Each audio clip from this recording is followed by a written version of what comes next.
Outside of the castle, in the desolately beautiful forest gathered the armies of humans, vampires, and werewolves. All, working together, to fight the seemingly all-powerful trinity of witches. Because they knew that when one of the trinity dies, all of the spells cast with the power of three are broken. So they stood at the ready and waited until the wall of spells protecting the castle fell. So Caitlin and Jonna continued doing their tasks, and every time one of the vampires in transition would try to bite them, and each time they simply said the name of their master Julianne Coipk out loud, and they would release them and pull away. Then Julianne Coipk and her newly created army of vampires attacked the witches within the castle, and as spells and great electrical charges were ricocheting off of the walls, the vampire Julianne Coipk went straight at the witch with the smoky eye, ignoring the other two.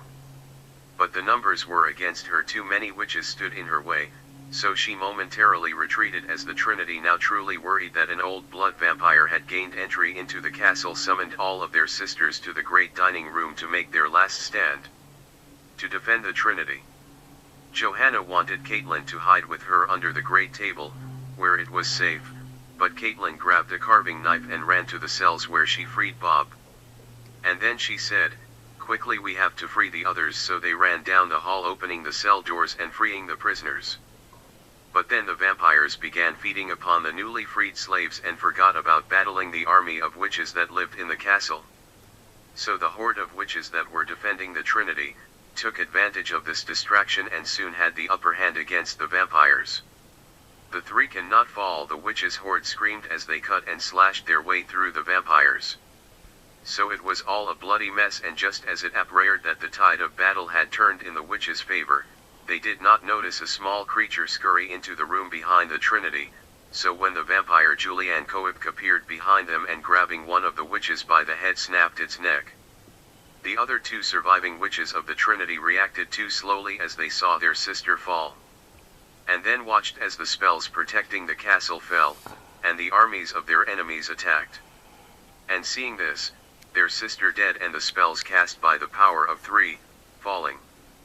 The two remaining witches of the Trinity switched their thinking from victory, vengeance, and mayhem, to survival mode, pure and simple, and their thoughts focused on escaping this battle, in order to fight another day. Causing the two surviving witches to summon their brooms and fly off into the night, abandoning all of their other witches to their fate.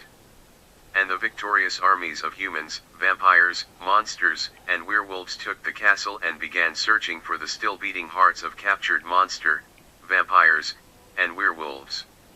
The true source of the Trinity's power, that were hidden throughout the castle. And as they found them, they plunged a knife or a fang into the still beating hearts, freeing them. If the monster's heart was pierced, it would finally find peace. If the werewolf's heart was pierced, the werewolf would awaken from its enchanted slumber, and if the vampire's heart was pierced, the vampire would arise from his crypt reborn. The leaders of the monsters, werewolves, and vampires all stood on the main balcony in front of their armies, but because the human leader did not trust her allies, it fell to Caitlin, Johanna, and Bob to represent the humans on the balcony and stand with the other leaders. As all below cheered them, then the vampire Julianne Coipk gave them their share of the booty that was captured when they took the castle, and told them that the alliance, the truce, will only last until someone decides to break it, so they needed to be out of the forest and back behind.